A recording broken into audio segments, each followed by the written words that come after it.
Hello guys, this is another driving video story time slash kwento about a visa application, and this time it would be about Korean visa.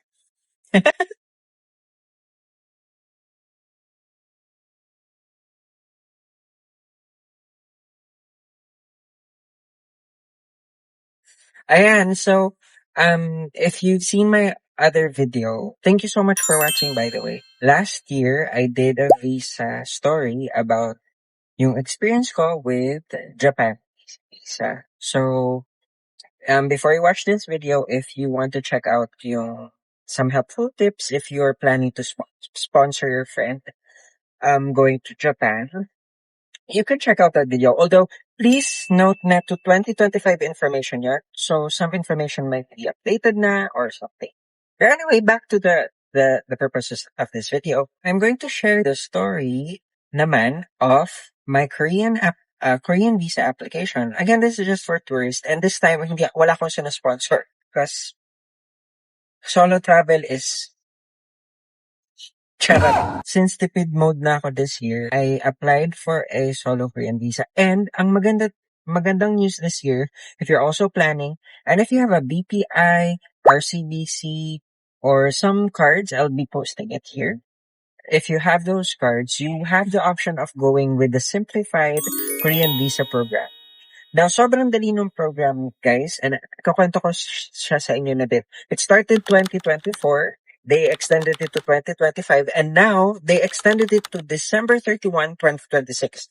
So kung hindi nyo pa ginagawa siya, and if you have these cards, it might be time na you can apply for this type of visa. Also, before we continue, please note na this program, I think, does not allow if you're just a supplementary holder of a card. So it has to be the principal card holder. Pero ayun lang. So, madami kasi akong share na yun sa inyo guys about some questions I had before I applied for this type of for the tourist visa using this program. So I thought I'd want to share it with you guys. First, of course, what does the simplified visa program mean? It means, di ba ang regular application kasi would require us to provide an ITR, BIR, ano pa ba, yung mga bank statements, so forth. Pero because of the simplified program, all you have to do, you would have the option to skip all those financial documents na needed.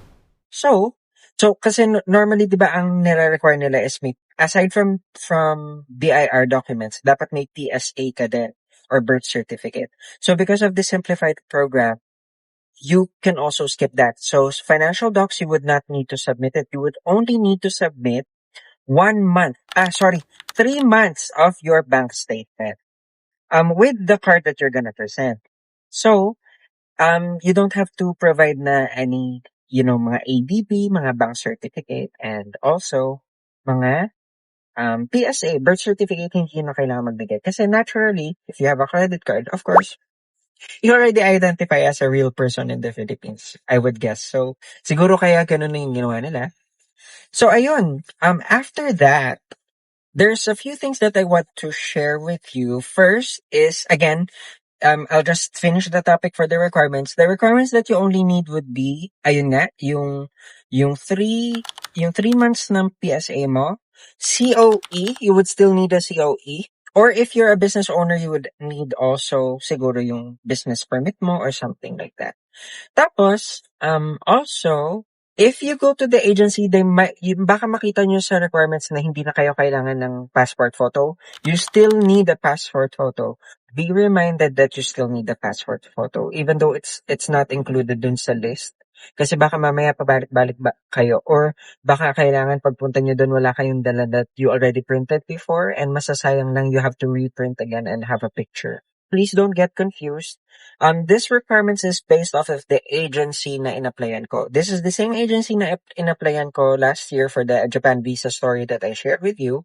But I'm not gonna name them because again, medyo bad yung experience ko with them this year, and also, di naman to sponsor. So, basta it's a color red agency. Kilala sila for helping out people with agency. So yun yung mga requirements.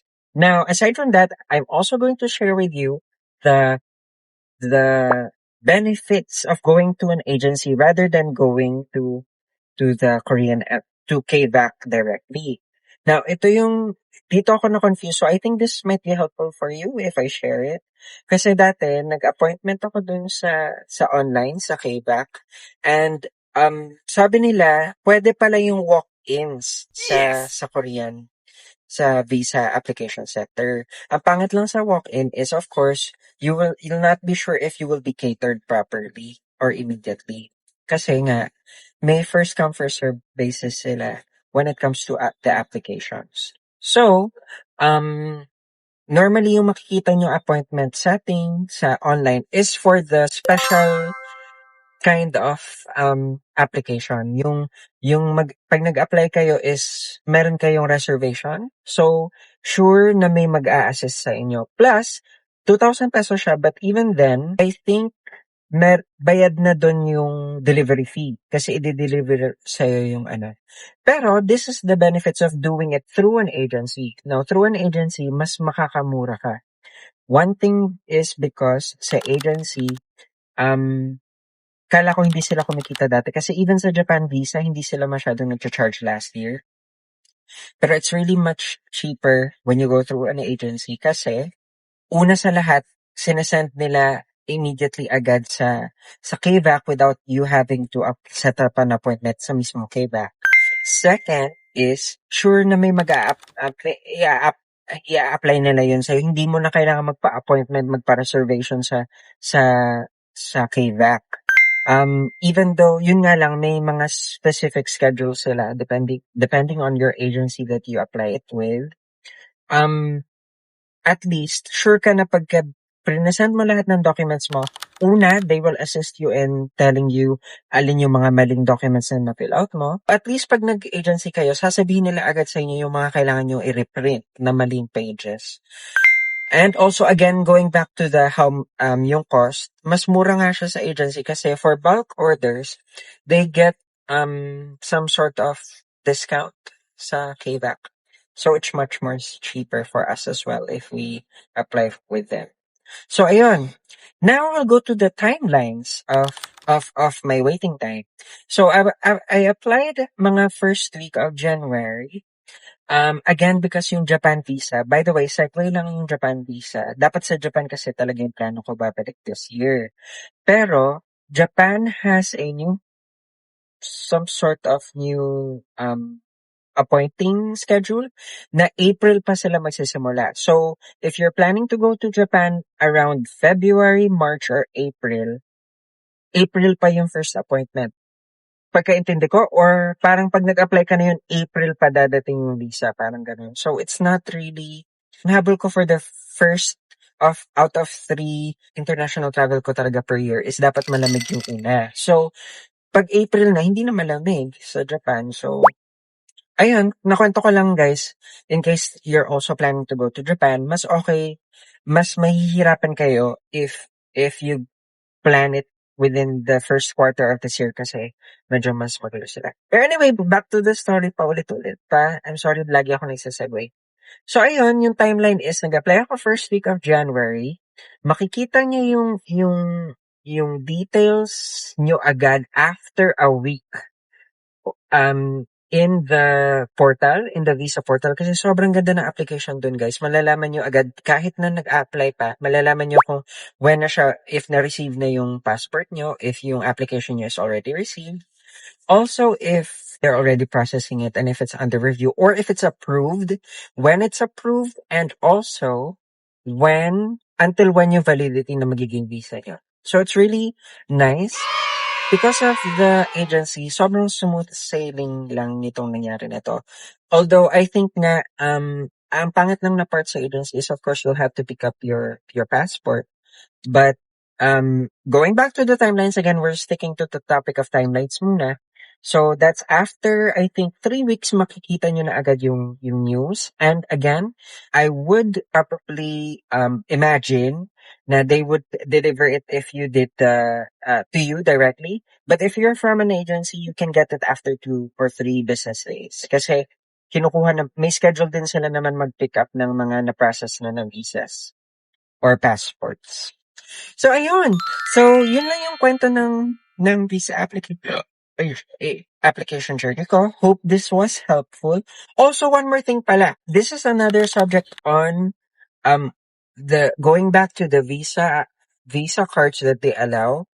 Meron kasi akong for my example lang again, I'm not speaking for everyone. I'm not an expert, but I'm telling you based on my experience na nagkaroon kasi ako ng huge question before because I have two cards for RCBC. One is only 170 lang yung black platinum siya pero 170 lang yung credit limit. And then the other one I have is 780 yung credit limit. 780,000 yung credit limit. Nung time na yun, if you have the question na mas mahal, is okay ba na mag-present ng card na mas malaki? Kasi pag nag-research kayo online, sasabihin dapat yung credit limit nyo is 500,000. Eh, yung in-apply ko na card for my visa application is yung 170,000 lang yung credit limit. Hindi ko binigay yung 700 plus. Kasi baka makita ang dami kong gastos. So, ang pinakita ko is yung maayos na kahit 180 lang yung credit limit. So, if you're the same as me, if you don't think na ma-approve kayo based off that, I would suggest na I think you can still provide naman your smaller credit limit credit card statements. Yun nga lang, given I did some research on it, I was approved, but I think for the reason kasi then that they would also check your main account din naman if you have it. But if you only have one card, then that won't be an issue, I think. With the application. So ayun lang, that's just an additional note. If you're also medyo nag-aalangan kayo if you think baka hindi kayo ma-approve kasi less than 500,000 yung credit limit nyo sa black platinum cards nyo. I don't think that's gonna be a factor. And it's best that you also talk to them and also be transparent with them with all of the things that you're giving. Kasi last year, I tried to do with an agency itong program na to, itong credit card program that we have with RCBC, DTI, and so forth. And I think they did not, yung mga agency did not used to assist before, pero now they do. And it's easier and also they help you with the form. Again, the form, dun yung pinakamagaling talaga. Kaya mas maganda sa agency na kayo. But ayun, thank you so much guys for watching another story time with me. And I hope this vlog helped you. If you have any suggestions or if you have any questions, please do feel free to comment down below with your questions. And you can also like, share, and subscribe if you think this will help your friends or you or your family. Oh, one more thing para. Speaking of family, in this program, you can assist your family apply for the visa without them having to also, get the alam mo yung parang mga financial docs nila.